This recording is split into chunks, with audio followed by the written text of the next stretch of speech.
hace como 3, 4 años que vengo diciendo tengo que pedirle perdón a esa pendeja porque sí, porque se lo merece, digamos, ¿me entiendes? Porque bueno, fue una pendejada.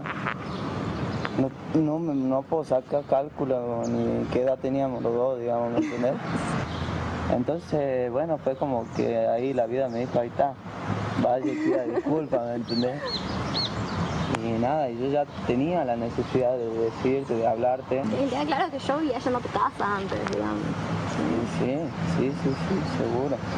Pero bueno, también sí era una necesidad de sacarlo y de intentar escucharte también, boludo. No sé, fue... Yo a mí me había quedado la duda de por qué lo hiciste, nada más, digamos. ¿Qué pregunta, no? Sí que entiendo la necesidad, digamos, pero bueno. No sé, boludo. Yo era muy pendejo, estaba... No sé realmente, no sé cuál es la respuesta a por qué lo hice, digamos. Sí sé que cuando lo hice, en un momento no te gustó nada. Porque sí me di cuenta, digamos. Y nada, y pasaba el tiempo y más me hacía la cabeza y sí que culiao fui... Aparte era re pendeja, ¿me entendés? Yo no sé, debo haber tenido... ¿Qué habrá sido? ¿Hace 10 años? Claro, yo tenía 7, 6. ¿Y qué tenés ahora? 16. Sí. Siento que sea un abusador, ¿me entiendes? Entonces... como que sí lo fui. Fue un bajón, ¿me entendés? Saber que sí lo fui.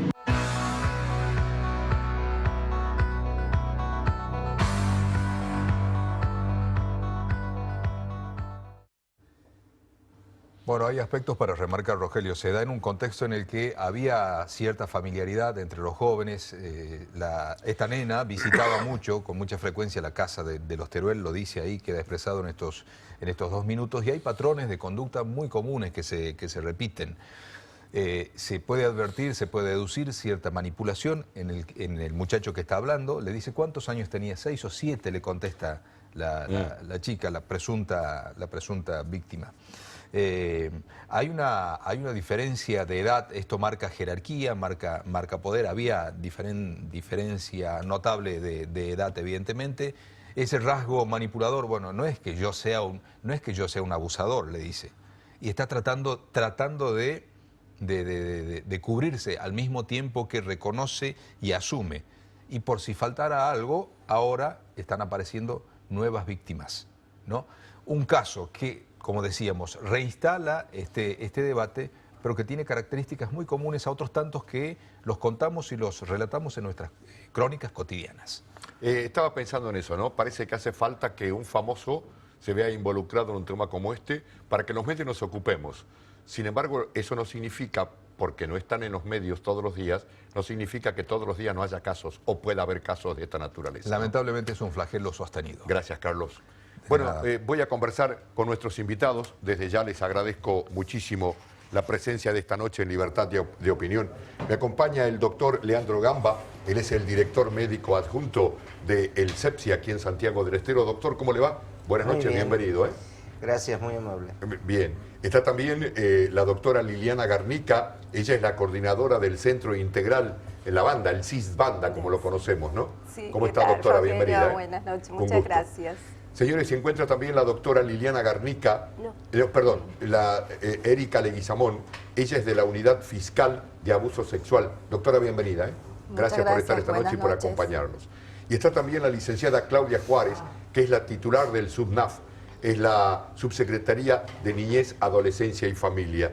Licenciada, buenas noches, bienvenida. Buenas noches. No sé si usted puede hacernos una síntesis, o la señora fiscal, ustedes decidirán, ¿cómo es la situación de esto, del abuso de menores, sexual de menores en Santiago del Estero? Bien, desde el Ministerio Público Fiscal realmente se ha advertido desde quien lleva adelante toda la institución, el doctor Luis Alberto de la Rúa, el fiscal general, que lidera todo el grupo de fiscales.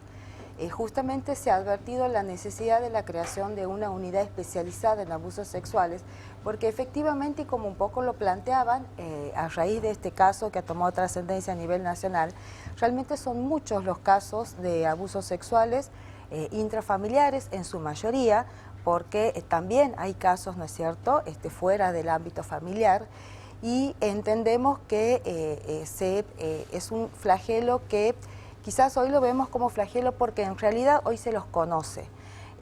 Creo que las víctimas se animan a denunciar. Creo que a eso se debe también que socialmente hay una mayor visibilidad, ¿no es cierto?, de esta problemática, y justamente en función de eso es que se actúa desde una unidad especializada al efecto. Está integrada por 3 fiscales, me acompaña la doctora Jessica Luca y Belkis Alderete. Se ha conformado un equipo especializado de psicólogos en la temática para tratar tanto y detectar tanto la persona abusadora como todo lo que esto le significa a la víctima, ¿no? Porque... Doctora, ¿la Fiscalía actúa por oficio o bajo denuncia únicamente? Bien, muy buena su pregunta. La Fiscalía actúa por denuncia de cualquier persona que pudiera haber tomado conocimiento de una denuncia de abuso en perjuicio de un menor. Eso es un importante cambio legislativo. Aunque no sea familiar. Aunque no sea familiar. Es importante, nosotros trabajamos articuladamente, bueno, con todos los que estamos presentes. Es constante el trabajo, tanto con la Subsecretaría de Niñez, con el doctor Gamba, con los equipos de atención de salud de menores, porque justamente a raíz de antes había un vallado legal, solamente podían denunciar los representantes legales de los menores de edad. Y justamente tratándose de abusos intrafamiliares, eso era un vallado para que el menor sea, digamos, sea atendida esta problemática. Licenciada, ¿la mayoría de los casos se da en el seno intrafamiliar? Sí, ¿De acuerdo a lo que ustedes recogen? Sí, claramente tenemos un alto porcentaje de abusos sexuales intrafamiliares, personas muy cercanas, muy conocidas, allegados al niño, y creo que este es uno de los mayores obstáculos para la denuncia, ¿no? Uno escuchaba el audio, la verdad que no lo había escuchado, no sé, ustedes, a veces uno ve tantas situaciones de abuso que no busco abusos fuera de la provincia, pero la verdad me llamaba mucho la atención cómo esa persona reconoce, digamos, esa cercanía con la víctima, cómo reconoce la situación del abuso, digamos, ¿no? Y cómo también le resta importancia a esa situación, ¿no? Niega que sea un abusador. Exactamente, y entonces realmente el delito de abuso sexual infantil es un delito muy específico que tiene características muy particulares, y por eso creo que la creación de la unidad fiscal de abuso es un logro claramente para nuestra provincia, y nosotros como organismos que venimos trabajando en la temática, bueno, la necesidad constante de articular entre todos para develar estas situaciones. Cuando ustedes toman intervención en un caso, ¿directamente lo derivan a la justicia, digamos a la fiscalía? ¿No Depende. ¿Trabajan ustedes? ¿Depende del caso? Depende de la situación, pero a ver, la función de la fiscalía es una, que es la de la tarea investigativa, ¿sí? Y nosotros como Subsecretaría de Niñez lo que hacemos es el acompañamiento en la situación familiar, digamos, acompañamos específicamente al niño, niña o adolescente, pero también a su grupo familiar, porque tenemos que entender que esta cuestión de lo íntimo en lo que se da la situación de abuso, claramente es una dificultad para ponerla. Creo que todos vamos a coincidir en que la familia es el hogar, dulce hogar, ese es el ámbito en el que en general todos nos sentimos muy cómodos, muy seguros, y claramente el abuso sexual infantil viene a romper con eso, ¿no? Y por eso nos cuesta tanto... Ahora, ¿el niño es retirado del hogar cuando se descubre esto? No siempre. No siempre. Depende de circunstancias. Depende de las circunstancias. Nosotros, por supuesto, intentamos que quien sea retirado sea el abusador. Siempre tenemos en cuenta que un niño se siente muy culpable de la situación de abuso, más allá de que no haya responsabilidad, sino más que del adulto, digamos, el niño no tiene capacidad para eso, pero bueno, intentamos en coordinación con las fiscalías que la primera medida sea retirar al abusador y no al niño, para no incrementar la culpa que ese niño siente con respecto a la situación que le tocó. Desde la justicia, doctora, ¿es fácil o se logra comúnmente determinar quién es el abusador? ¿O el niño lo oculta, el niño por temor no lo dice? Sí, la investigación de los abusos sexuales tiene una particularidad que es hay que entender al niño. Muchas veces el niño en su relato se expresa de una manera distinta a las de los adultos. Desde el ámbito de la justicia se está comenzando a comprender cómo debemos valorar los adultos, el testimonio de un niño, poniéndonos en el lugar del mismo. ¿Trabajan psicólogos para eso? Así es, se trabaja con psicólogos que, como le comentaba, se especializan en la temática de abuso sexual. No es fácil recabar la prueba, pero ya se está comprendiendo cómo debemos valorar los elementos, porque estos abusos se provocan en la intimidad y en el caso de los intrafamiliares, nunca hay testigos, y si el grupo familiar sospecha, normalmente no da cuenta o no acepta que está ocurriendo esta situación abusiva. Eso es difícil recabar la prueba, pero tenemos operadores que están al tanto de estas circunstancias, todos los que intervienen, porque en esto quiero decirlo que a raíz de la coordinación se reúnen elementos probatorios desde el mismo ingreso del niño al hospital, donde también hay equipos que están especializados en ASI, en abuso sexual infantil, desde la misma Dirección de Niñez y Familia, nos aportan datos, elementos, pruebas de los relevamientos y de las intervenciones que hacen, y creo que estamos en el buen camino porque se está empezando a comprender a los niños en sus relatos y toman cuerpo, por supuesto, en los informes periciales. Doctora, ¿se han logrado castigos a los abusadores? ¿Condenas? Sí. Se han arribado a condenas en juicios abreviados en muchos casos, y la mayoría de los casos están prontos a la elevación a juicio oral, porque bueno, son delitos graves que por la pena en expectativa, ¿no es cierto?, en su mayoría determinan la necesidad de la realización de un juicio oral. Bueno, sí, perdón. No, en relación a lo que manifestaba aquí la colega, efectivamente, en realidad es habitual que el abusador no se reconozca como abusador, ¿no? O sea, es parte incluso, es parte incluso hasta del perfil psicológico que presentan quienes cometen este tipo de delitos. Voy a hablar con los médicos. Doctora Garnica, yo espero que usted desmienta la información que me ha llegado, porque me impactó mucho cuando me lo dijeron. El 80%, me dicen, de los niños internados en el CIS-Banda son por producto de abuso sexual. ¿Es así? No es así, no es así. Me quedo más tranquilo. Desde el enero del 2018 a la fecha, aproximadamente se han presentado 32 casos aproximadamente. Obviamente que no es el ingreso constante. En ese momento de la nota había varios pacientes, pero no es lo constante. No es lo permanente. No es lo permanente. Suele coincidir en algún momento de su internación.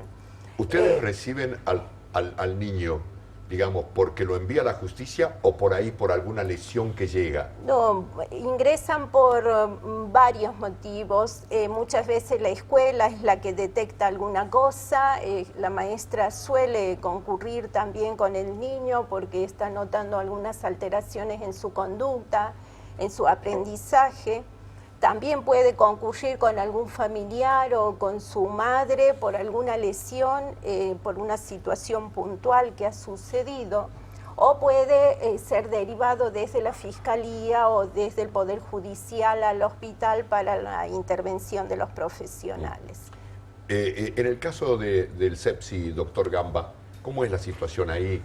¿Es importante el número de chicos que llegan abusados o que son enviados por la justicia? Si uno lo analiza con respecto al número de chicos que atendemos anualmente y que internamos anualmente en el hospital, podemos decir que es un número ínfimo. Tener 45 chicos desde enero de este año hasta ahora, o sea, unas 15 intervenciones mensuales más o menos, digamos unas 5 o 6 mensuales, es demasiado poco comparado con el volumen de trabajo que tiene el hospital. Y es un mundo para el que lo padece. Pero para esos chicos es un drama. Pero yo quería decir 2 o 3 cosas que me parecen que son importantes. Nosotros, y trabajamos con Erika y con la licenciada y con Claudia, trabajamos en redactar un protocolo de intervención ante situaciones de abuso y maltrato por parte de los chicos, con la anuencia del Superior Tribunal de Justicia, anuencia de las autoridades políticas de la provincia y con el patrocinio de UNICEF, digamos. Y logramos desarrollar este protocolo de intervención, del cual creo que hay que sentirse muy orgulloso, que Santiago es una de las pocas provincias que lo tiene, donde está perfectamente determinado cómo hay que actuar cuando uno de estos chicos se presenta. Y lo que hicimos en ese protocolo, cambiamos una serie de circunstancias para convertirnos, por ejemplo, en los hospitales, en lugares de protección. Nuestra primera función, cuando tenemos la noticia de que un chico es abusado, ya sea porque lo denuncia la maestra, porque la mamá viene a preguntar, porque el vecinito le ha dicho que han estado jugando en tal cual situación, o lo trae la justicia, o lo manda la policía y demás, lo primero que hacemos es protegerlo. Eso significa cuidarlo. Lo cuidamos, y para cuidarlo no solamente lo cuidamos de que los factores externos no sigan influenciándolo o dañándolo, sino que lo que hacemos también es tener un equipo especializado para que pueda llevar a cabo el control de este niño.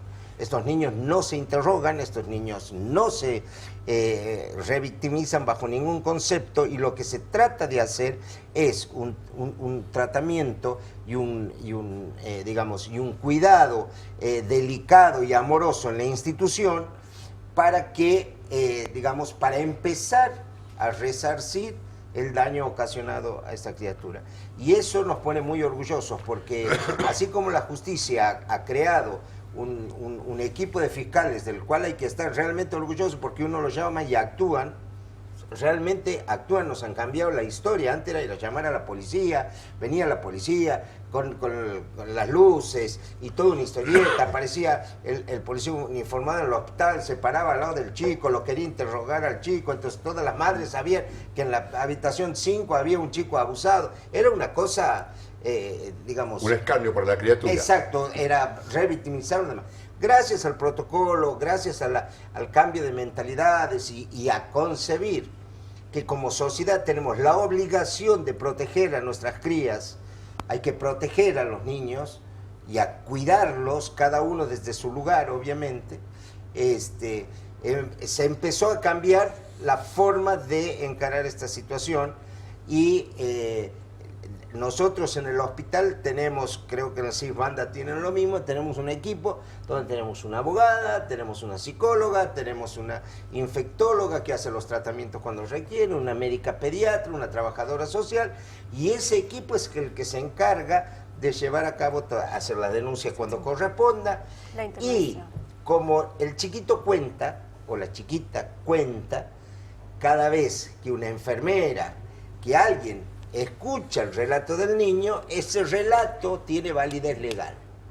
Digamos, se pone en la historia clínica, se encomilla, como diciendo que es una versión de la chica, y los fiscales reconocen, y los jueces, por el protocolo, reconocen que ese relato tiene validez legal. Estaba viendo en los monitores un informe que dice que el 81% de los abusos se producen en el seno familiar, intrafamiliar. Intrafamiliar. Y en menores de 16 también hay un porcentaje importante de casos. Por terceros es el menor porcentaje. Digo, ¿hay alguna estadística o algún estudio que marque qué porcentaje son de nenes varones los abusados y de nenas mujeres las abusadas? No, yo eso no lo tengo, pero pero sí hay un alto porcentaje de varones también, o sea, no solamente es la nena la sí, por eso, está, por eso sí, sabía que no es solamente la mujer. No, es bastante repartido, ¿no? De lo que nosotros tenemos, de los chiquitos que han sido las 45 intervenciones, hay yo diría un 65% que son mujercitas y un 35% que son chiquitos. Así es, nenes, varones. Desde la unidad fiscal también. Si nosotros hacemos un monitoreo permanente, se lo hace desde la Fiscalía General, monitoreo permanente, y coincido con el doctor, o sea, mayormente son nenas, pero sí hay un importante porcentaje de menores, varones. Sí. Bien. Doctores, licenciada, muchísimas gracias. Ha sido un gusto. El tema no me gusta, realmente me resulta violento, es duro tocarlo, Sí. pero es una realidad. Es una realidad que existe lamentablemente también en Santiago del Estero y no solamente lo vemos en los noticieros de Buenos Aires, ¿no? Sí, Les también hay agradezco que mucho. visibilizarlo. Y hacer Hay lo que que hacer, tiene hay que que hacer hacer. más Exacto, programas hay que para hacer. discutir esto porque Sí. la gente tiene que tomar conciencia. es. Sí. Y sobre todo nos tenemos que hacer cargo. Nosotros vemos en la calle a un padre que le hace un coscorrón bastante violento a su hijo y tenemos derecho a decirle, tenemos que cuidar a ese chico y decir, oiga, eso no se hace. Porque eso no se hace. Los padres no son dueños de los hijos. Y los hijos son sujetos de derecho y los hijos los tenemos que cuidar entre todos. Aunque sea una violencia que no tenga nada que ver a lo mejor con lo sexual. No, Exactamente. igual. Siempre Yo existe creo la que sí. violencia. Ese Es que yo ese creo que maltrato. sí tiene que ver, ¿no? Sí. Cuando yo golpeo a mi hijo, el mensaje que le estoy dando es yo soy dueño de tu cuerpo, ¿no? Un mensaje bastante contradictorio si uno piensa en factores de protección en las situaciones de abuso. Entonces, si mi mamá me golpea porque es dueña de mi cuerpo, cualquier otro puede violentar mi cuerpo porque estoy acostumbrado a hacerlo, digamos, ¿no? Me parece que esa es una de las Muy pautas de interesante. prevención Eso hay que cambiar. con respecto No, al eso no se mensaje, porque no es solamente el golpe, sino el mensaje que yo le doy a través del golpe. Bien. Es para sentarse a discutirlo y a charlarlo largo y profundo. Y es probable que tengamos que hacerlo Así muy es. pronto. Exactamente. Les Le agradezco una vez agradecemos más el la espacio. presencia Por a los favor. cuatro. No, por Muchísimas favor. gracias. Muchísimas Gracias gracias. por habernos acompañado. Buenas Bueno, noches. tengo que